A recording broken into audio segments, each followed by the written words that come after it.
बोलिए श्री कृष्ण कन्हैया लाल की जय।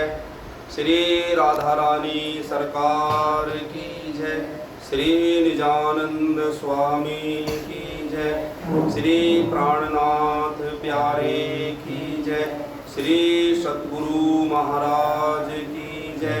श्री बाईजुराज महारानी की जय। श्री महाराजा छत्रसाल की जय। श्री समस्त सुंदर साथ की जय। चिदादित्यम किशोरांगम परे धामनि विराजितम स्वरूपम सच्चिदानंदम निर्विकारम सनातनम सच्चिदानंद रूपाय विश्वोत्पन्नादि हेतवे तापत्रय विनाशाय श्री कृष्णाय वयं नमः। आनंद कंदम प्रभुदेव चंद्रम ब्रजेश रूपेण पुरापि जातम प्रविश्य प्राप्तम प्रिय प्राणनाथम प्रविश्य प्राप्तम प्रिय प्राणनाथम परेश पूर्णम सततम नमामि परेश पूर्णम सततम नमामि। ब्रह्म प्रिया जागरणाय जात सरस्वै पाता भव सिंधु त्राता विज्ञान दाता निज धर्म दाता दीनेक बंधो शरणं प्रपद्ये दीनेक बंधो शरणं प्रपद्ये। श्री वंदो सतगुरु चरण को करूं प्रेम प्रणाम अशुभ हरण मंगल करण श्रीदेव चंद्र जी नाम। श्री राम रतन सतगुरु सत्य हो मेरे काटो सकल कलेश चरणों में करो वंदना मेरे हृदय करो प्रवेश। श्री प्राणनाथ निज मूलपति श्री मेहर राज सुनाम तेज कुमेरी श्यामा युगल पल पल करूं प्रणाम पल पल करूं प्रणाम। बोलिए श्री कृष्ण कन्हैया लाल की जय। श्री राधा रानी सरकार की जय।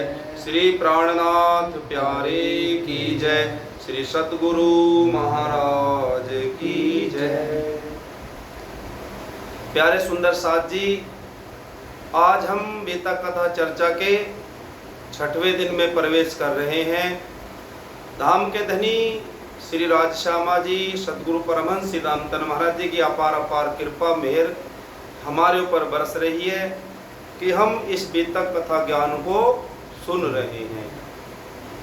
हमारे सतगुरु ने किस तरह से परमात्मा श्री कृष्ण के दर्शन पाए हैं, कितनी मेहनत करी है, कितनी कसनी कसी है, और ना जाने कहाँ का वो भटके हैं, घूमे हैं, फिरे हैं पर ब्रह्म परमात्मा श्री कृष्ण की खोज में। तो सुंदर साथ जी, हम सब परमहंस सतगुरु श्री रामधन महाराज जी के परम शिष्य श्री दीन भिखारी जी के द्वारा रचित श्री निजानंद सागर के द्वारा इस बीता कथा का रसपान कर रहे हैं। आज हमारी 6ठी लहर है जिसका नाम है श्री देवचंद्र जी की परम तत्व जिज्ञासा। श्री देवचंद्र जी के अंदर बचपन से ही जिज्ञासा थी कि मैं परमात्मा के दर्शन करूं, परमात्मा कौन है। महामती श्री लालदास जी महाराज जी अपनी बीता कथा में कहते हैं, श्री देवचंद्र जी के मन में जाऊं कहूं विदेश, तहां जाए के खोज करो कोई मोहे दे उपदेश। उनके मन में हमेशा ये विचार चलता, ये बात चलती कि मैं कच्छ देश में चला जाऊं और वहां पर गुरुओं के सानिध्य में रहूं और कोई गुरु मुझे उस परब्रह्म परमात्मा का संदेश सुना दे, उस परब्रह्म परमात्मा का पता बता दे, मैं कौन हूं, मेरी आत्मा कहां से आई है, मुझको बता दे। और वो परब्रह्म परमात्मा जो इस आत्मा का मालिक है, पति है, वो कहाँ रहता है उसका भी मुझको पता दे दे। ये उनके हमेशा दिल में जिज्ञासा रहती थी। तो आइए सुंदर साथ जी, हम अपनी बीतक कथा में आगे बढ़ते हैं। छठी लहर। परम जिज्ञासु भक्त थे श्री देवचंद्र जी महाराज, जगह जगह पर पूछते मिले कहीं श्री राज, मिले कहीं श्री राज। बोलिए श्री कृष्ण कन्हैया लाल की जय। जगह जगह पर घूमते श्री देवचंद जी महाराज जी, और क्या पूछते अगर कोई गुरु मिलता कि वो परब्रह्म परमात्मा कहाँ रहते हैं। ये कच्छ देश में आप पहुँचे, यहाँ के तो लोग बहुत सुंदर थे, था शुद्ध हृदय में धर्म भाव, ऊंचे स्थान और मंदिर थे। कहाँ गए हैं? हमने कल सुना था बारात के पीछे पीछे हमारे सतगुरु कहाँ आ गए हैं? कच्छ देश में, कच्छ प्रदेश में आ गए हैं। और अब वो आकर के वहां पर जो देखा तो वहां बहुत सारे लोग रहते थे और बहुत ही मंदिर, बहुत सारे वहां पर क्या थे? मंदिर भी थे। अब जाकर के मंदिरों में जगह जगह अपने अपने मठाधीश गुरुजन अपने अपने मंदिरों में बैठे हुए हैं, और वो अपने अपने जिस इष्ट को मानता है वो उस इष्ट की चर्चा करते रहते थे, सब अपने अपने मंदिरों में अलग अलग। तो श्री देवचंद जी महाराज जी सब अलग अलग मंदिरों में जाते हैं, अलग अलग गुरुओं के पास जाते हैं। वो किस किस के पास गए हम अब सुनेंगे।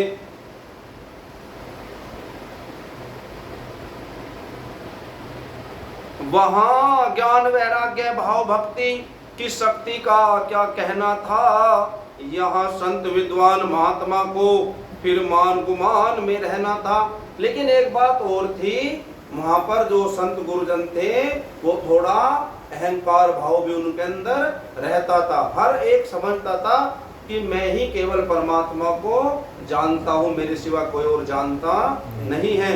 सभी मत और संप्रदाय वालों ने क्या अपनी धाक जमाई थी, थे बड़े बड़े डिंबक धारी, सब प्रजा गुलाम बताई थी। और अपने अपने सब शिष्यों को सब गुरुओं ने अपने कब्जे में कर रखा था।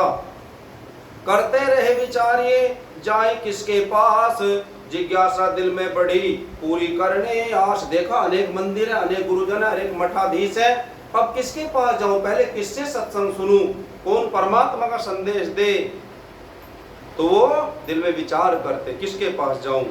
सबसे पहले मंदिरधारी मठाधीशों के पास गए, उनको श्री देवचंद्र भगवान अपना सारा वृत्तांत कहे।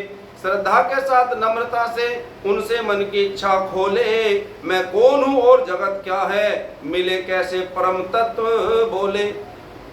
सबसे पहले कहाँ गए? जो मंदिर के मठाधीश थे, गुरुजन थे, बड़े बड़े गादीपति, उनके पास गए और जाकर के अपने मन की सारी बात बताई। तो मन में क्या था बताओ भी, मैंने क्या बोला, मैं कौन हूँ। जाकर के वो गुरुओं से पूछ रहे हैं श्री देवचंद जी कि मैं कौन हूँ, और ये जगत क्या है, ये संसार क्या है, और वो जो संसार का जो मालिक है, सर्वोपरि है, परब्रह्म परमात्मा, वो कैसे मिले ये बताओ।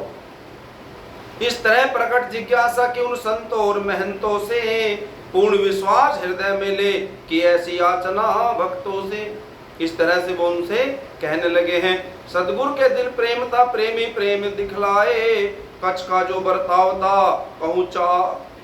कहूँ जरा समझाए। वहां के लोगों की कथा सुनो, जो जो जिस इष्ट को ध्याता था अंधविश्वास उन्हें इतना, उसको ही धनी कर गाता था।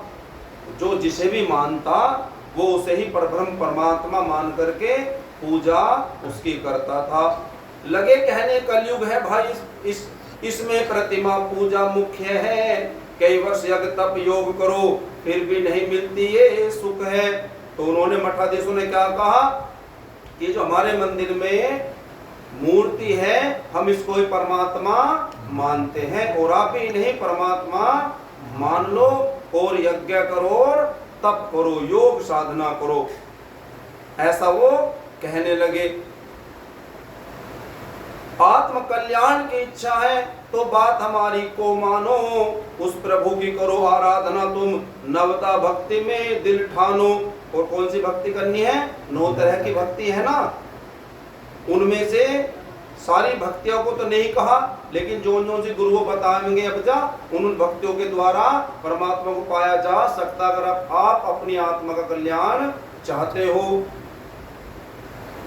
श्रद्धा और प्रेम से सेवा कर, फिर दर्शन की इच्छा धरना, विष्णु भगवान की लीला के अवतारों का सुमरण करना। और दिल में क्या लाना है? श्रद्धा प्रेम भक्ति। और ये श्रद्धा प्रेम भक्ति किसके प्रति लानी है? विष्णु भगवान जी के लिए। और फिर जब आप ऐसा करोगे, श्रद्धा प्रेम से उनकी पूजा करोगे, भक्ति करोगे, तो विष्णु भगवान जी आपको दर्शन दे देंगे। कौन बता रहे हैं? मंदिर के जो मठाधीश हैं। इधर उधर भटके फिरे, पूजन का नहीं ज्ञान, पूजे प्रतिमा भाव से मिले उसे भगवान। कह रहे जो भाव से मूर्ति को पूजेगा उसको भगवान मिल जाएंगे। इतना सुन देवचंद्र बोले, एक अर्ज मेरी भी सुन लीजिए, तुम जन्म से लेकर आज तक यही करते, जरा ध्यान दीजिए।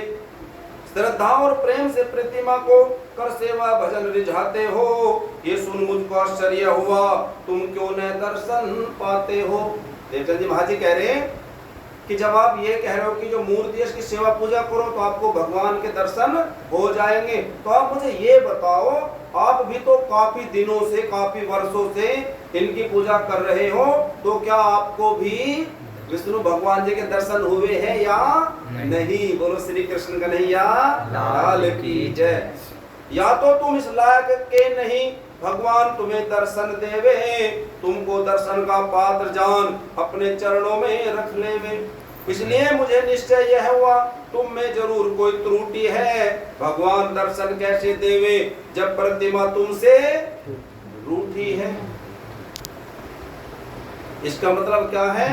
आपकी सेवा भक्ति में कोई ना कोई कमी जरूर है, तभी तो आपको आज तक दर्शन नहीं हुए हैं, और आपसे परमात्मा रूठे हुए हैं। परमधाम अगर जाना है, उसके लिए महामती श्री प्राणनाथ जी क्या कह रहे हैं कि सात जी साप हुए बिना अखंड में क्यों पहुंचत, चेत सको सो चेतियो, पुकार कहे महामती श्री प्राणनाथ जी पुकार करके कह रहे हैं, आवाज लगा करके, कि अगर परमधाम जाना है तो अपने दिल को परमधाम बनाना पड़ेगा, अपने दिल को अर्श बनाना पड़ेगा, है ना। जब तक हम अपने दिल को अर्श नहीं बनाएंगे तब तक वो परब्रह्म परमात्मा हमारे दिल में आकर के बैठ सकते नहीं है। हमारे दिल में क्या है? बुराइयां भरी हुई हैं, अवगुण भरे हुए हैं, तो अर्श थोड़ा है, अर्श नहीं है। अर्श तो आप अगर परिक्रमा जब हम सुनते हैं उसमें कितना सुंदर वर्णन है, कहीं फूल बाग है, कहीं नूर बाग है, और वो दिव्य रंग भवन रंग महल कितना सुंदर है वो ब्रह्मात्माओं के लिए। तो परमधाम तो दिव्य अलौकिक बहुत सुंदर है, और दिल हमारा क्या है? कपटी है, अवगुण भरे हो, तो कैसे परमात्मा आए? तो स्वामी श्री प्राणनाथ जी कह रहे हैं कि सात जी साफ हुए बिना, जब तक हम अपने दिल को साफ नहीं करेंगे, विकार मैल नहीं निकालेंगे अंदर से, तब तक परमात्मा हमारे दिल में आकर के बस सकते नहीं है। यहाँ भी श्री देवचंद जी महाराज जी कह रहे हैं कि आपका दिल साफ नहीं है, इसलिए आपको विष्णु भगवान जी ने आज तक दर्शन नहीं दिया। बोलो श्री निजानंद स्वामी की जय। ऐसे ही सुंदर साथ जी, अब जब ऐसा श्री देवचंद जी ने कहा तो क्या हुआ? देवचंद्र के वचन सुन वे लज्जित हो पाए, बोले दोषी आपने हमको दिया बनाए। वो कह रहे गुरुजी, अरे यार देवचंद्र आपने तो हमें दोषी ठहरा दिया, हम इतने दिनों से भजन भक्ति करते हैं, आपने तो हमें ही दोषी बना दिया। अब क्या कह रहे वो गुरुजन मठाधीश हैं श्री देवचंद जी से, अब पोल खोल दी श्री देवचंद जी ने, साफ कह दिया। अब वो क्या कह रहे हैं? सुनो देवचंद्र सच बात है यह, हम पेट की पूजा करते हैं, यदि ऐसा ढोंग रचावे ना तो हम भूखे मरते हैं। वो कह रहे कि देवचंद जी हम तो पेट के लिए ही क्या करते हैं, लोगों को सत्संग वगैरह सुनाते हैं या पूजा पाठ करते हैं, मंदिर में लोग आते हैं, चढ़ावा चढ़ाते हैं और हमारा घर परिवार का पालन पोषण हो जाता है। हम तो केवल इसके लिए ही मंदिर में रहा करते हैं, आते जाते हैं। देखो, पर ये सारी दुनिया का यही तो नाटक है। हमारे आज की लहर का जो मूल है वो क्या है? श्री देवचंद जी की परम तत्व जिज्ञासा। वो किसे पाना चाहते हैं? परम तत्व को, परब्रह्म परमात्मा को पाना चाहते हैं। लेकिन अब जहां भी गुरु श्री देवचंद जी महाराज जा रहे, क्या मिल रहा? वहां पर सब छल कपट ही है। कोई दिल से परमात्मा की सेवा करता ही नहीं है। जब सेवा दिल से नहीं करेंगे तो परमात्मा मिलने वाले नहीं हैं। तो उन्होंने कह दिया कि हम तो अपने पेट के लिए, अपने परिवार के लिए सेवा पूजा करते हैं। इस तरह से इनके पास रह करके, मठाधीशों के पास रह करके श्री देवचंद जी का हृदय तृप्त नहीं हुआ, क्योंकि यहाँ उनको कुछ भी सौदा मिला नहीं है। अब वो आगे बढ़े हैं। अब जब आगे बढ़े तो सन्यासियों का एक मत था। सन्यासी थे, वो दत्तात्रेय को मानते थे। और दत्तात्रेय कौन है? वेतक के द्वारा हम सुनते हैं। श्री दत्तात्रेय की कथा सुनो जरा हो मौन, कैसे ये पैदा हुए, इनका मता है कौन? दत्तात्रेय कौन है, उनके बारे में सुनते हैं। 24 अवतार हैं विष्णु के। इनमें ये माने जाते हैं। श्री मार्कंडेय पुराण में तो इनकी उत्पत्ति बतलाते हैं। दत्तात्रेय कौन है, इनका जो लेखा जोखा है कहाँ पर है? मार्कंडेय पुराण के अंदर। कोई एक कोढ़ी ब्राह्मण था, इनकी स्त्री थी पतिव्रता, तो उसका पति वही कोढ़ी दृष्टि वैश्या पर रखता था। एक ब्राह्मण था कोढ़ी, और जो उसकी पत्नी थी वो कैसी थी? पतिव्रता। लेकिन ये कोढ़ी ब्राह्मण किसी वैश्या को, किसी औरत को गलत नजर से देखता था, उसके प्रति गलत मन में विचार रखता था। अब उसकी पत्नी को पता चला कि मेरा जो पति ब्राह्मण है ये किसी पे गलत नजर रखता है। तो उस पत्नी ने अपने पति की इच्छा पूरी करने के लिए उसको कंधे पर बैठाया और उस वैश्य के पास अपने पति ब्राह्मण को ले जाने लगी है। जब वो रास्ते में जा रहे थे तो क्या हुआ? थी रात अंधेरी अंधकार, बिन सूझे ही पग धरते थे। मार्ग में मार्कंडेय मांडव्य ऋषि कहीं बैठे जो तपस्या करते थे। कौन थे? जब रास्ते में जा रहे हैं, उसने अपने ब्राह्मण पति को कंधों पर बैठा रखा, उसके पैर लटके हुए हैं। तो मार्ग में कौन मिले? मांडव्य ऋषि थे, वो बैठे हुए थे, तपस्या कर रहे थे। अंधियारे में बेखबरी से लगा पांव ऋषि को जा करके दे करके श्राप यूं कहने लगे। मांडव्य ऋषि क्रोध में आकर के, और वो जो पति था, कोढ़ी ब्राह्मण था, उसका पैर किस में लग गया? जो तपस्या कर रहे थे मांडव्य ऋषि के लग गया, और उनका जो आंखें थी वो खुल गई हैं। वो मतलब तप से जाग गए हैं। और उन्होंने क्या करा? उन्हें गुस्सा आया और श्राप दे दिया मांडव्य ऋषि ने। जिसकी ये लात लगी मेरे, सूर्य चढ़ते वह मर जाए। जिसने मेरा अपमान किया वह जिंदा फिर क्यों घर जाए। तो क्या करा?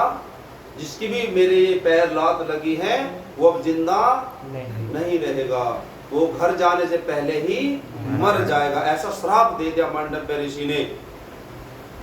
इस श्राप को सुनकर देवी ने पति की रक्षा करने के लिए अपने पतिव्रता से रोक दिया, सूर्य को उदय होने के लिए। देखो क्या करा? उस ब्राह्मण की स्त्री ने, उसने कहा कि जैसे सूर्य क्या होगा? सूर्य निकलेगा उससे पहले ही ये मर जाएगा, है ना। सूर्य नहीं निकलना, इसका मतलब क्या हुआ, सूर्य निकलना नहीं चाहिए। तो क्या करा, वो पतिव्रता है ना, तो इतनी ताकत है उसके अंदर, तो उसने क्या करा, अगर सूर्य उदय होगा तो मेरा पति मर जाएगा, तो उसने अपनी पतिव्रता के बल पर सूर्य को उगने नहीं दिया है। बोलो श्री सतगुरु महाराज की जय। सूर्य देव ने उदय हुए लोग बहुत घबराए, तब मिलकर सब देवता ब्रह्मा के ढिग आए। सूर्य उदय नहीं हो रहे तो दिक्कत होगी, परेशानी बन गई पूरी दुनिया के अंदर, तो सब देवता मिलकर के कहां पहुंचे हैं, ब्रह्मा जी के पास। व्याकुल देवताओं को देखा ब्रह्मा भी इनके साथ हुए, अत्रि ऋषि की स्त्री जो थी अनुसुईया उसके पास गए। ब्रह्मा जी ने देखा कि देखो, ध्यान से देखा कि किसकी वजह से सूर्य निकल नहीं रहा है, तो देखा वो एक ब्राह्मण की पत्नी है, पतिव्रता है, तो उसके अंदर वो तप शक्ति है, तो इसको कोई भी मना सकता नहीं है। इसके इस जो इन्हें प्रण लिया है सूर्य ना निकले, इसको कोई हटा सकता नहीं है। तो कौन थी, अत्रि ऋषि थे, उनकी पत्नी थी अनुसुईया, वो भी बहुत ज्यादा पतिव्रता थी, तपस्विनी थी वो। तो ब्रह्मा जी ने कहा कि एक वो ही स्त्री है जो हम सबको बचा सकती है। अनुसुईया नाम था उनका। किसकी पत्नी थी, अत्रि ऋषि की, है ना। तो उसके पास सब गए हैं, ब्रह्मा और सब देवता। इनकी प्रार्थना को सुनकर के अनुसुईया देवी मान गई, जाऊं कोढ़ी स्त्री के पास, नहीं तो देवताओं की सान गए। सबने कहा कि आप उस ब्राह्मण की पत्नी के पास जाकर के अनुसुईया देवी उसको आप मना लीजिए कि वो सूर्य निकलने दे। तो अनुसुईया ने कहा ठीक है, मैं उनके पास चली जाऊंगी। तो वो अनुसुईया उसके पास गई है, ब्राह्मण की स्त्री के पास, उसे समझाया कि सूर्य उदय होने दे, मेरे अंदर वो बल है कि सूर्य उदय होगा, तेरा पति मर जाएगा तो मैं उसको पुनः जीवित कर दूंगी। ऐसा ही हुआ, वो ब्राह्मण की स्त्री मान गई, उसका पति मर गया। अनुसुईया ने अपने तपोबल के द्वारा उस ब्राह्मण को दोबारा से जीवित कर दिया, और जो वो कोढ़ी था उसका कोढ़ भी मिटा दिया। बोलो श्री सतगुरु महाराज की जय। अब ब्रह्मा जी से वरदान मांग लिया अनुसुईया ने कि मैंने आपका इतना बड़ा काम किया है, दुनिया को बचा लिया, तो अब मुझे वरदान दो। अब कहा चलो अनुसुईया मांगो, आप वरदान क्या मांगते हो। तो उन्होंने कहा कि क्या मांगा है। अनुसुईया देवी यो बोली, मुझको वर से हो यह फायदा, ब्रह्मा विष्णु और महादेव तीनों मेरे गर्भ से हो पैदा। क्या मांग लिया अनुसुईया ने कि ब्रह्मा विष्णु और शिवजी महाराज मेरे घर बच्चे बन करके जन्म ले, ये अनुसुईया ने मांग लिया है। तो फिर क्या हुआ, तथास्तु कह दिया, ऐसा ही होगा। इस वर्ष से ब्रह्मा सोम हुए। कौन हुए, ब्रह्मा जी क्या बनकर के आए, सोम। शिव दुर्वासा बनकर आए, अनुसुईया के यहाँ विष्णु जी दत्तात्रेय जी होकर आए।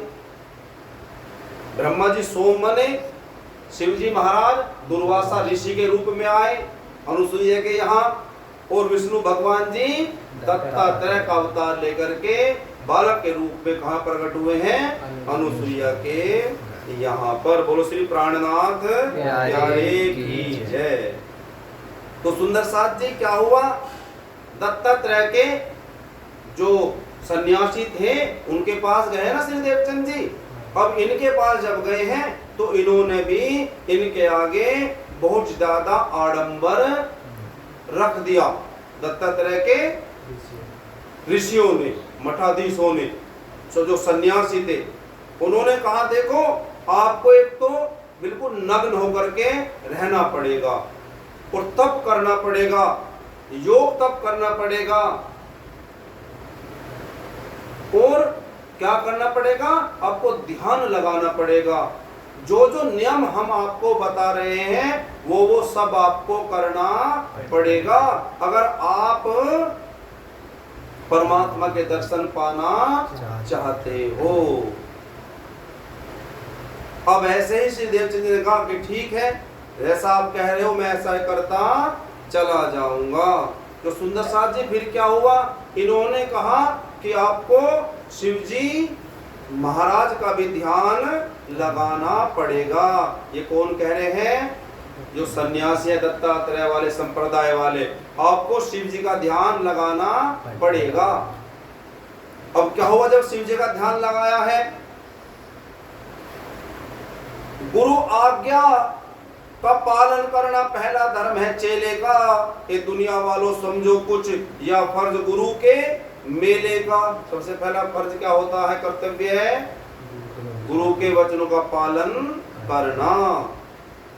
गुरु के फरमान को यूं समझे जैसे ये हुक्म धनी का है, गुरु की कृपा से ही होता, दर्शन तो प्राण पति का है। जब तक आप गुरु के कहे को नहीं मानोगे तब तक आपको कुछ भी फल की प्राप्ति हो सकती नहीं है।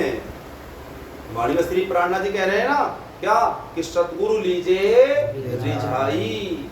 हमें किसे रिझाना है, अपने सतगुरु को। क्यों, सतगुरु संग करतार, सतगुरु के साथ परमात्मा रहते हैं, सतगुरु परमात्मा से मिला देते हैं। तो यहाँ पर श्री देवचंद जी ने इनकी बातें मान ली है।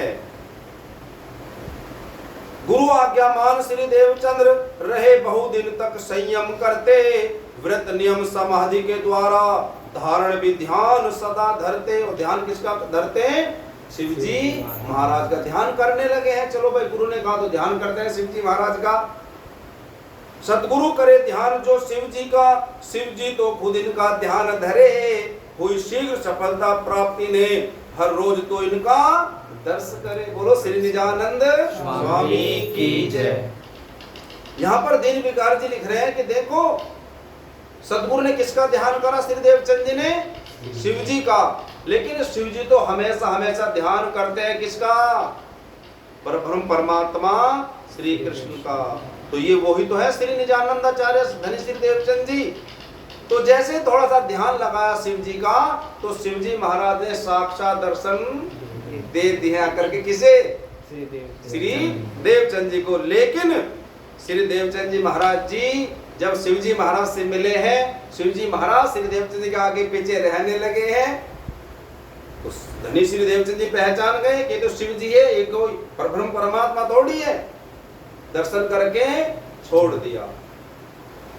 जो मन के अंदर एक इच्छा थी कि परब्रह्म परमात्मा का दर्शन करना, वो अब भी अधूरी रह गई है, वो मिटी नहीं है। क्यों, क्योंकि अभी वो मिला ही नहीं है जिसकी तलाश है। बोलो श्री प्राणनाथ प्यारे की जय। तो क्या हुआ, यहाँ जिसकी आप तलाश में थे वो परम तत्व तो पाया नहीं, इनके मन में थी और बात, आत्म संतोष तो आया नहीं, आत्म को भी संतोष धैर्य मिला नहीं है। यहाँ पर भी मन ने लगा इनका, चल पड़े निराशा पा करके, फिर राजगुरु कन फटे हुए योगियों में पहुंचे जा करके। पहले कहाँ गए, मंदिरों में मठाधीशों के पास, फिर गए सन्यासियों के पास, अब कहाँ जा रहे हैं, कन फटे, जिन्होंने कान छेद कर रखे हैं कानों में, उनके पास भी गए हैं। उन्होंने भी योगाभ्यास, 60 चक्र नाड़ी की विधि और कमल दल, देवता कमल दल पूर्ण मुद्रा के बारे में बताया कि अगर आप ऐसा करोगे तो आपको परमात्मा के दर्शन हो जाएंगे।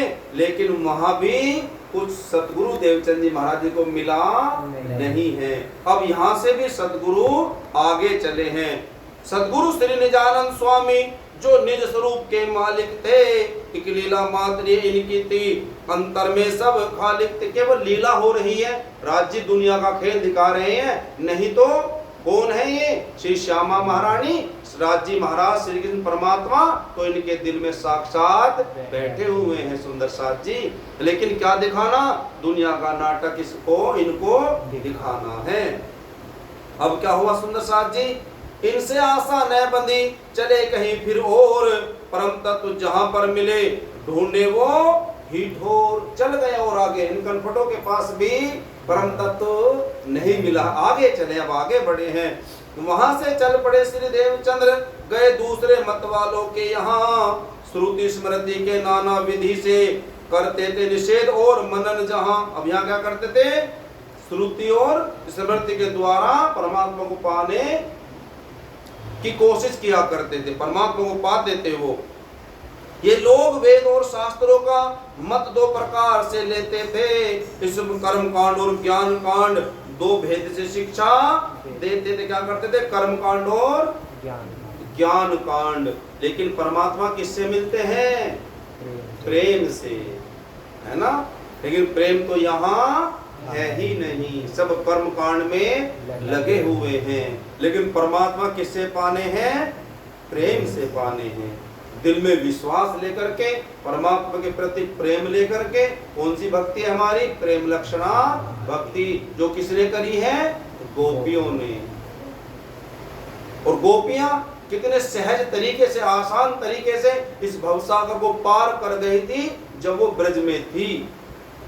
कितने आसान तरीके से, मानो कि गाय का बछड़ा छोटा सा अभी हुआ है, उसका आप पैर जमीन पे छाप दो, गड्ढा बन जाएगा छोटा सा, उसमें पानी भर दो, और अगर हम उसे पार करें अपने पैरों से लांग करके तो कितने जोर लगाने पड़ेंगे? बहुत थोड़े से, है ना। हम उसको आराम से पार कर लेंगे उस छोटे से गड्ढे को। इस तरह ही श्री कृष्ण के प्रति दिल में प्रेम भर करके गोपियों ने इस भव सागर को इतनी आसानी से पार कर दिया है। बोलो श्री प्राणनाथ प्यारे की जय। लेकिन यहाँ पर सबके अंदर क्या है? सब किस में लगे हुए हैं? कर्म कांड में। यहाँ पर प्रेम किसी के अंदर दिखाई देता ही नहीं है। तो सुंदर साथ जी, अब क्या हो, झंझट है सबके पास, कोई भी उस परमात्मा की बारे में कोई पूरा परिचय दे पा नहीं रहा है, तो मन उदास है, किसी से मन विचार मिल नहीं रहे हैं। नाना मत की बातें सुन श्री सतगुरु आप हैरान हुए, यहाँ तत्व की बात मिली नहीं, उल्टे ज्यादा परेशान हुए। क्योंकि परेशान क्यों होते थे? क्योंकि अंदर अगर किसी के पास जाते तो बहुत विश्वास होता था कि चलो इतनों के पास चला गया तो कुछ नहीं हुआ, शायद ये मिलेंगे, इनके पास कुछ सौदा मिल जाए, विश्वास करके जाते थे। लेकिन वहां कुछ भी मिलता नहीं था, खाली हाथ वहां से आ जाते थे, तो और ज्यादा उनको दुख होता था। तो सुंदर साथ जी, अब क्या हुआ? जब हर जगह श्री देवचंद जी महाराज जी घूम रहे हैं तो वहां क्या होता है?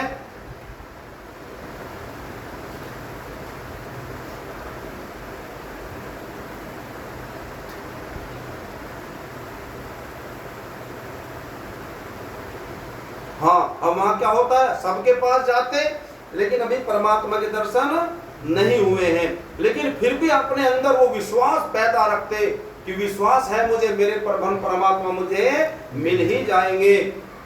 और क्या कहा दीन विकार जी ने? सपने में त्रुटि न आने दे और कभी निराश न होवे ये, मैं तो तलाश कर छोड़ूंगा हर रोज प्रतिज्ञा लेवे ये। क्या प्रतिज्ञा लेते? सपने में भी अपने मन को विचलित होने नहीं देते थे। सपने में भी, तो जागृत की तो बात ही क्या है। लेकिन हर रोज जब उठते सुबह तो यही प्रतिज्ञा लेते कि आज मैं उस ब्रह्म परमात्मा को पा ही लूंगा। जितने भी आपकी नजरों में मत मार्ग धर्म नजर आए, सभी संप्रदाय खोज डाली, जहां तक इनका बस चल जाए। यहाँ पूरी तरह खाक छानी, सबके मत जा कर देखे, कोई कर्म उपासना और ज्ञान संग में लेकर चलते पेखे। जो किसी ने बतला दिया साधन किया या कर्म, कहना नहीं मोड़ते था सतगुरु का धर्म। और सतगुरु श्री देवचंद का ये धर्म था कि जो भी गुरु ने, जिस गुरु के पास गए, जो जिन्होंने कह दिया उसको कर दिया। कि देखते हैं शायद ऐसा करने के बाद मुझको परमात्मा मिल जाए। बाकी कोई शेष विषय न छोड़ सब कर्मों में यह लगे रहे, कहीं एक घड़ी सोने की मिले दिन रात ही झंझट रहे, कहीं क्रिया योग अष्टांग योग, कहीं सांख्य योग संन्यास करें, कभी ज्ञान उपासना योग साध, सभी प्रेम पूर्वक करे धने, लेकिन वह अलौकिक परम तत्व इनको न यथार्थ प्राप्त हुआ।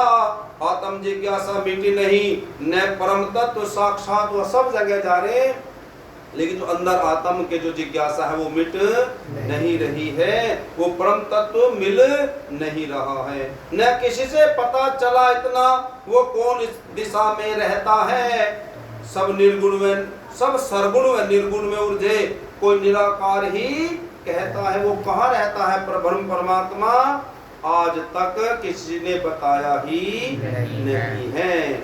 ऐसा करते करते मेरे सतगुरु परमात्मा अब कहाँ आए हैं, कच्छ देश की राजधानी है भुज नगर। दिल में अब सोच विचार लगा, यहाँ व्रत गए दिन आकर के चलो कूच करें अभी यहाँ से, तो रहे भुज नगर में जाकर के। अब जहाँ पर खोज कर रहे थे कच्छ में, अब वहां से आगे चले हैं तो कहाँ जा रहे हैं, भोज नगर में जा रहे हैं। सतगुरु विचार दिल में ठाना भुज नगर में जाना है, वहां जाकर खोज करूंगा तो मुझे परम तत्व को पाना है। ये भुज नगर था कच्छ में, तो राजधानी कच्छ देश की थी, शोभा संपन्न देश था ये, प्रजा भी साधु भेष की थी। और जब कच्छ वहां भुज नगर में जा रहे हैं तो वहां क्या था, बहुत ज्यादा साधु संत वहां पर रहा करते थे। कच्छ का सदर मुकामी बड़े बड़े धनवान, सैकड़ों संत महंत थे, मंदिरों और स्थान, बड़े बड़े वेदांती और त्यागी यहाँ पे महात्मा रहते थे। भुजनगर का स्वर्ण का प्रतिबिंब, सत्संग के सागर बहते थे, और वहां पर सत्संग कीर्तन होता रहता था। देखो श्री देवचंद जी के हृदय में वैराग्य भावना जाग उठी, झूठी दुनिया की मोहममता इनसे एकदम ही भाग उठी। इस कारण से इन्हें एक पल युगों समान प्रतीत होता है। जब तक न चर्चा सुने कहीं इनको आराम न आता है, और जब तक ये चर्चा नहीं सुनते थे परमात्मा की तब तक इनको आराम आता नहीं था। लेकिन हम तो क्या हैं, इन्हें आराम ही तब मिलता था जब ये परमात्मा के बातें सुन ले। लेकिन हमें क्या होता है, हम तो 1 घंटा होते नहीं, चाहे दिन हो चाहे रात, हमें तो नींद आनी शुरू हो जाती है, मानो कि किसी ने जबरदस्ती पकड़ पकड़ के बैठा रखे हैं, है ना, ऐसे होता है ना। देखो 2 चीज होनी चाहिए सत्संग में। अगर आप सत्संग सुन रहे हो तो आपके अंदर आवेश आ जाना चाहिए, और जब आवेश आता है, आवेश का मतलब क्या है, बिजली का करंट, मानो कि यहाँ की भाषा में आवेश वही तो है। और अगर बिजली का करंट लगेगा तो आदमी कोई सोगा, हाँ या ना, कितनी गहरी नींद में हो वो जाग ही जाएगा। तो इसका मतलब सत्संग सुन के हमें आवेश अगर नहीं आया तो हम क्या हैं, हमारे अंदर पूर्ण जिज्ञासा नहीं है सत्संग की। अगर हमें नींद आ रही है और वो भी दिन में, है ना, तो या तो आवेश आना चाहिए सत्संग सुन के, या बताओ, या आंखों से आंसू। बोलो श्री प्राणनाथ प्यारे की। या तो आंखों से आंसू आए या आवेश आए। और दोनों किससे हैं, ऐसे ही बने हुए हैं ना। सच है या झूठ, बताओ, ये सच है। या तो आंखों से आंसू आएंगे सत्संग में, वाणी में श्री प्राणनाथ जी भी कह रहे हैं कीर्तन में, क्यों सत्संग ही क्या जिसमें आप रोए ना हो। सत्संग क्या है, अपने पिया की याद, अपने परमात्मा को याद। हम बिछड़े हुए हैं, मिल करके उनका गुणगान कर, उनकी चर्चा कर, उनको याद करते हैं कि उनका साक्षात्कार हो जाए किसी न किसी तरह से। तो या तो आंखों से आंसू आए या हमारे अंदर आवेश आए। क्योंकि बात किसकी है, हमारे निज घर की, हमारे प्रभु परमात्मा की। लेकिन सुंदर साथ जी, हमारे अंदर तो इन दोनों चीजों में से कुछ भी आता नहीं है। अगर आता है तो नींद, और नींद को ही भगाना है। क्योंकि लीला कौन सी चल रही है? लीला कौन सी चल रही? जागनी। जागना है, ना कि सोना। सोती को आन जगाया है मेरे प्राणनाथ पिया प्यारे ने, सोती को आन जगाया है मेरे प्राणनाथ पिया प्यारे ने, मेरे प्राणनाथ पिया प्यारे ने, श्री राम रतन जी प्यारे ने, मेरे प्राणनाथ पिया प्यारे ने, श्री राम रतन जी प्यारे ने, निज नाम का पाठ पढ़ाया है मेरे प्राणनाथ पिया प्यारे ने, सोती को आन जगाया है मेरे प्राणनाथ पिया प्यारे ने, मेरे सतगुरु रतन प्यारे ने। तो जगाने आए हैं, ना कि सुलाने, है ना। तो बात अगर जागने की चली है तो वाणी में श्री प्राणा जी कह रहे कि जागे पीछे सुख अनेक हैं। जब जाग जाओगे तो परम धाम के जो निज घर के सुख हैं वो हमको मिलने लगते हैं। तो अगर परम धाम के निज सुख चाहते हो सुंदर साथ जी, तो सत्संग सुनना पड़ेगा, राज्य की बातों में दिल लगाना पड़ेगा, नहीं तो वो परम सुख हमें मिल सकता नहीं है। तो क्या हुआ? भोजनगर में आए हैं, संपन्न देश है और मंदिर बहुत है, महात्मा बहुत है, बड़े बड़े वेदांती और त्यागी यहाँ पे महात्मा रहते थे। भोजनगर था स्वर्ण का प्रतिबिंब, सत्संग के सागर बहते थे। श्री देवचंद के हृदय में वैराग्य भावना जाग उठी, झूठी दुनिया की मोहमता इनसे एकदम ही भाग उठी। इस कारण से इन्हें एक पल युगों समान प्रतीत होता है, जब तक न चर्चा सुने कहीं इनको आराम न आता है। यहाँ कई दिनों तक भटके भी कुछ भी न मिला, उदास भये, जब मिली नहीं शांति मन को ये भोजनगर में पहुंच गए। वहाँ संत महात्माओं की तो कोई कमी नजर न आती थी, इनकी तो बात निराली थी जो इनके मन को खाती थी। सभी मत वाले अपने अपने आसन को जमाए बैठे हैं, थे बड़े बड़े स्थान बने, सब ढोंग रचाए बैठे हैं, लेकिन सबके पास क्या है? ढोंग ही ढोंग है।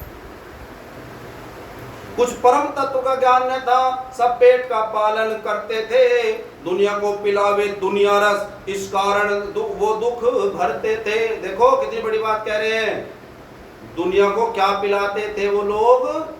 दुनिया का रस, है ना। दुनिया का रस जानते हो ना, दुनियादारी की बातें सिखाया करते थे। किसने कोई इच्छा दुनिया की जाहिर करी, ऐसे कर दे वैसे कर दे, यहाँ प्रसाद चढ़ा दे, ये यज्ञ करवा ले, ये हवन करवा ले, इस तरह समझाते जिससे उनकी दुनिया की इच्छाएं पूरी हो जाती थी। परम तत्व की बात कोई नहीं रहती थी। तो सुंदर साथ जी क्या होता, यहाँ पे वेदांत की चर्चा सुनी विशेष, करे बढ़ाए बहुत ही झुकता सारा देश। चले गए आप उनके ही पास वेदांत मत सुनने के लिए, थे परम तत्व के जिज्ञासु, इसलिए मनन करने के लिए किनके पास गए हैं?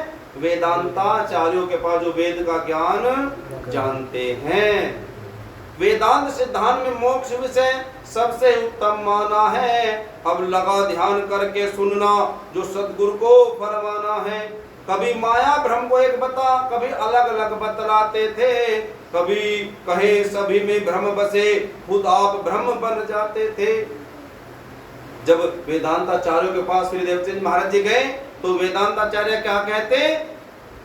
कभी माया को परमात्मा कहते, कभी कहते वो परमात्मा सबके अंदर है, कभी कहते मैं हूं, जो मैं बैठा हूं मैं भी परमात्मा हूं। ऐसा ऐसा कोई कुछ कहता, कोई कुछ कहता। यहाँ कोई गुरु और शिष्य नहीं, सब में ही भ्रम समाना है। कभी झूठ नाता बतलाते, कभी झूठा जगत बताना है, कभी कहते झूठा रिश्ता है सारा, कभी कहते ये संसार ही झूठा है। इनकी चर्चा को सुन करके श्री देवचंद्र जी हैरान हुए, कभी सब भ्रम है, कभी हम है भ्रम, इनकी बातों से परेशान हुए। कोई कुछ कह रहा, कोई कुछ कह रहा, सबकी बातों से श्री देवचंद जी परेशान हो रहे हैं। श्री देवचंद जी की नजरों में वह चीज दिखाई नहीं पड़ी जिस वस्तु को वे चाहते थे, वह मिलनी थी कठिन बड़ी।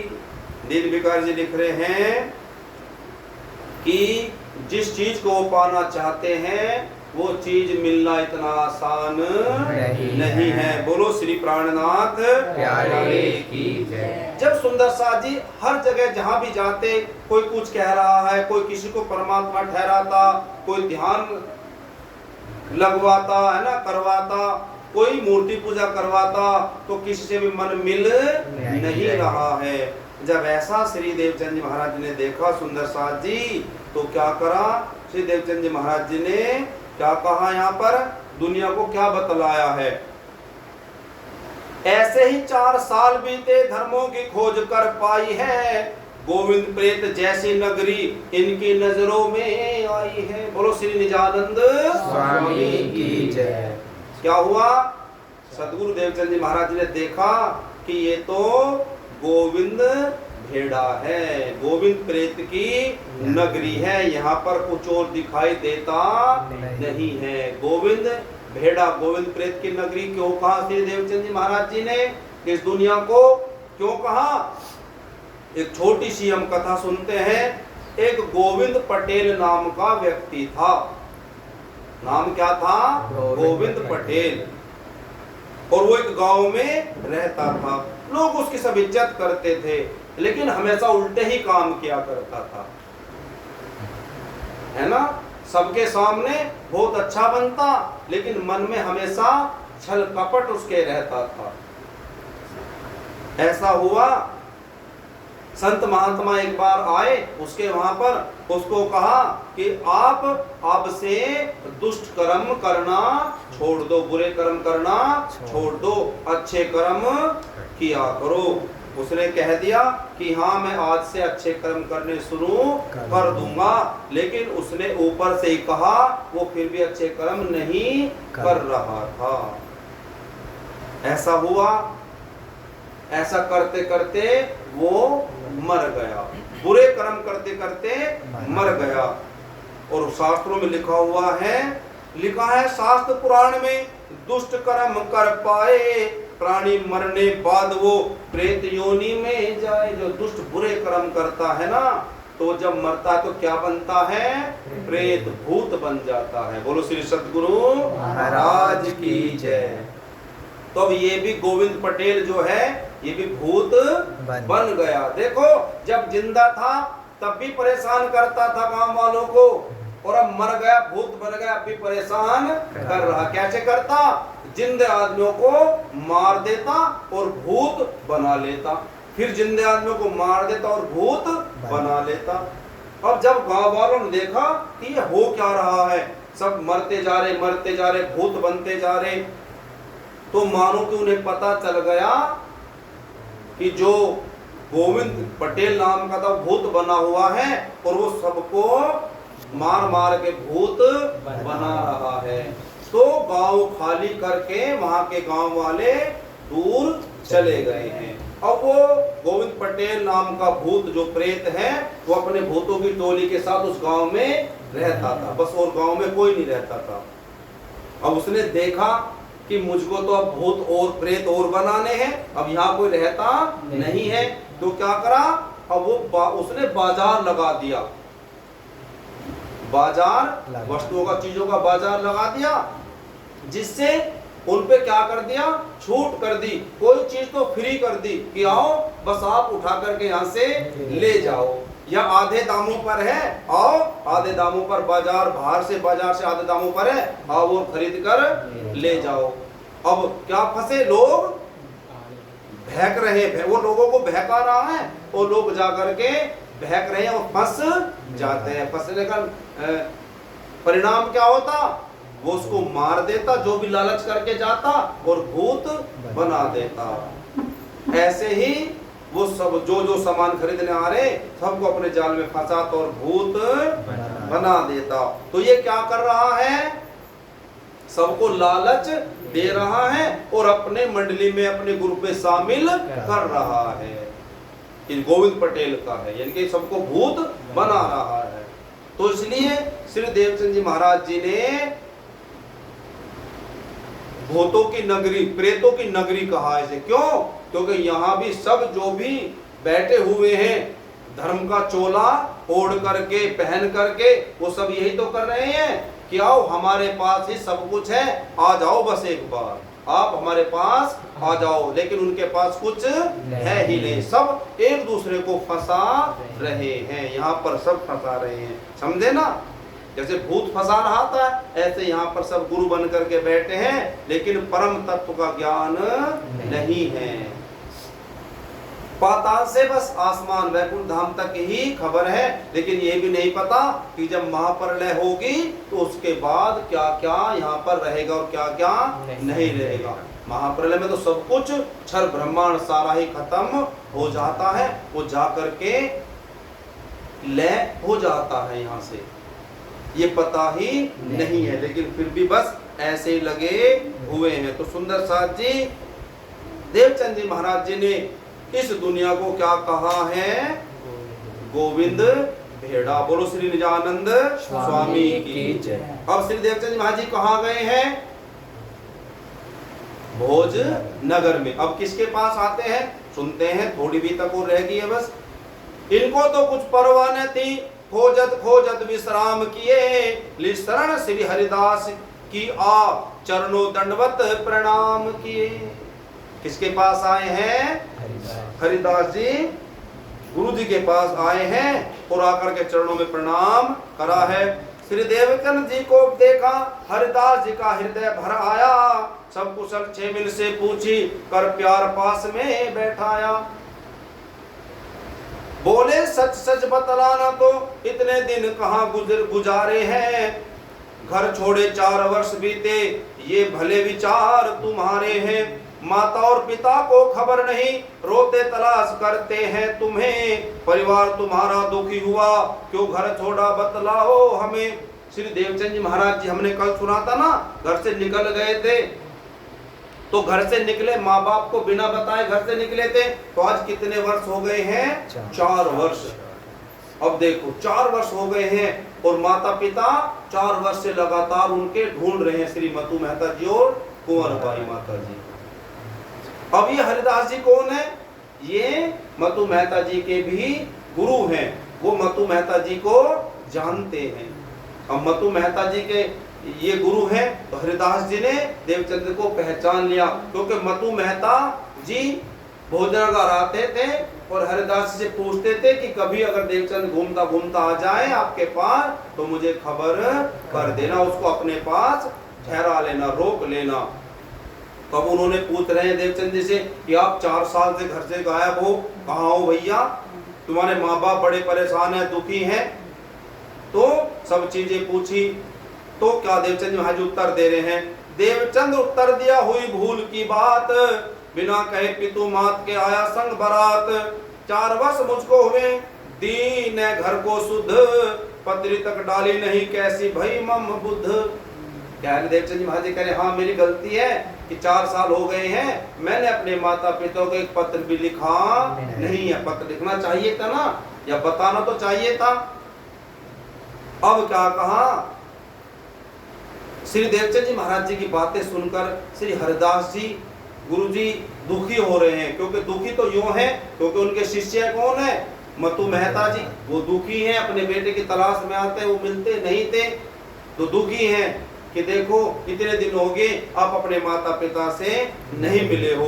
तो सुंदर साथ जी यहाँ पर श्री हरिदास जी ने श्री देवचंद जी को कहा कि आप एक पत्र लिख दो अपने पिताजी के लिए। तो श्री देवचंद जी ने अपने पिताजी के लिए पत्र लिखा है कि पिताजी मैं श्री हरिदास जी के आश्रम में आ गया हूँ और माता जी से कहना कि मैं ठीक ठाक हूँ, खुशहाल हूँ। पत्र लिख करके देखा, अगर भोजनगर से कोई उमरकोट जा रहा है तो उसे कह दिया, पत्र दे दिया।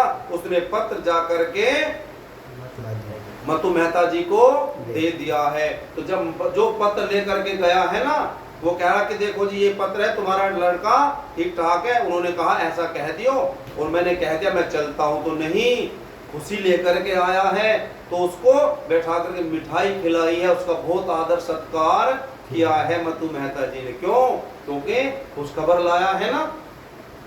तो जब पता चला कि पुत्र कहां पर है, हरिदास जी के मंदिर में आश्रम में रहते हैं, तो पिताजी तुरंत वहां से दौड़े दौड़े भागे भागे, 4-5 दिन का सफर था, हरिदास जी के वहां पर आ जाते हैं और अपने पुत्र से मिलते हैं और उनसे पूछते हैं कि बेटा इतने दिन हो गए तो हमें छोड़ करके कहां चला गया था। सारी बातें होने लगी हैं।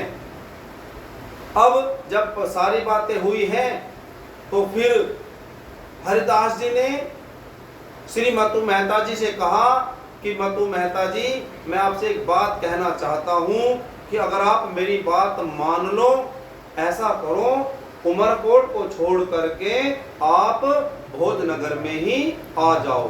तो आप सब, आप भी और आपकी धर्मपत्नी और श्री देवचंद जी आप यहीं पर रहने लग जाओ, क्योंकि श्री देवचंद भी चाहता है कि मैं गुरु से सत्संग सुनूं, तो आपका भी काम बन जाएगा क्योंकि आप अपने पुत्र के पास रहोगे, और देवचंद जी महाराज जी का भी काम बन जाएगा क्योंकि यहाँ पर वो सत्संग सुनने लगेगा। बोलो श्री निजानंद स्वामी की जय। तो सुंदर साथ जी ऐसा ही हुआ है।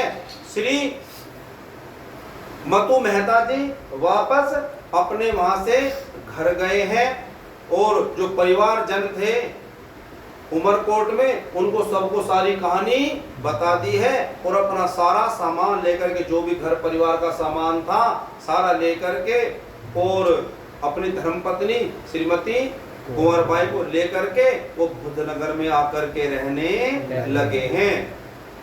पितु माता का मन शांत हुआ, नजरों के आगे पुत्र रहे, कहे लाख शुक्र तेरा हे धनी, सब काम हमारे सिद्ध भये। और अब परमात्मा को, माता पिता दोनों श्री देवचंद जी के परमात्मा को धन्यवाद दे रहे हैं कि हमें हमारा पुत्र मिल गया है। स्वामी हरिदास भी प्रेमी थे, सज्जन तो थे परोपकारी, हृदय उदार महात्मा भी, आदर्श के आप स्तंभ भारी। एक नए मकान में रहने को तत्काल प्रबंध कराया है, भोजन आदि सामान का सब हर तरह से सुख पहुंचाया है। वहीं पर हरिदास जी गुरु जी ने मतु मेहता जी को, माता कुंवरबाई श्री देवचंद महाराज जी को रहने के लिए एक मकान दे दिया है। तब से पितु माता सुख पूर्वक यहाँ रहने लगे आनंद होकर, सब मिटी शोक चिंता इनकी, जय बोलो दीन हो चंद होकर। बोलो श्री निजानंद स्वामी की जय। इस तरह से खोजते देवचंद्र इत आए, आगे कथा गुरु भक्ति की, सुनो दीन चित ल्याए, सुनो दीन चित ल्याए। बोलो श्री प्राणनाथ प्यारे की जय, श्री सद्गुरु महाराज की जय। तो सुंदर साथ जी, हमने आज सुना कि श्री देवचंद जी महाराज जी परम तत्व की जिज्ञासा लेकर के अलग अलग अनेक गुरुओं के पास वो गए हैं। सबसे जो उन्होंने बतलाया उसको हृदय में धारण किया, लेकिन परमात्मा मिले नहीं हैं। परमात्मा कैसे मिलेंगे हम कल सुनेंगे, हालांकि अभी मिलने वाले नहीं हैं, लेकिन जब साक्षात्कार होगा सप्तम लहर गुरु भक्ति, हम कल सुनेंगे कि गुरु भक्ति कैसे होती है, गुरु के प्रति हमारे कितने भाव होने चाहिए, गुरु का कितना मान सम्मान, जो भी गुरु ने कहा हमको उस पर चलना ही चलना है, चाहे कुछ भी हो जाए। तो श्री देवचंद जी महाराज जी ने अपने दिल में कैसे गुरु भक्ति को बसाया है उसको हम कल सुनेंगे। तो आइए सुनते आज की बीतक को हम यहीं पर विराम देते हैं। बोलो श्री कृष्ण कन्हैया लाल की जय, श्री निजानंद स्वामी की जय, श्री प्राणनाथ प्यारे की जय, श्री सद्गुरु महाराज की जय, श्री बायजुराज महारानी की जय, श्री महाराजा छत्रसाल की जय, श्री समस्त सुंदर सात की जय, तीनोंपुरी धाम की जय, शेरपुर धाम की जय, श्री वृंदावन धाम की जय, श्री वृंदावन बिहारी लाल की जय, बोल बोल पंजे वाले की जय, जय जय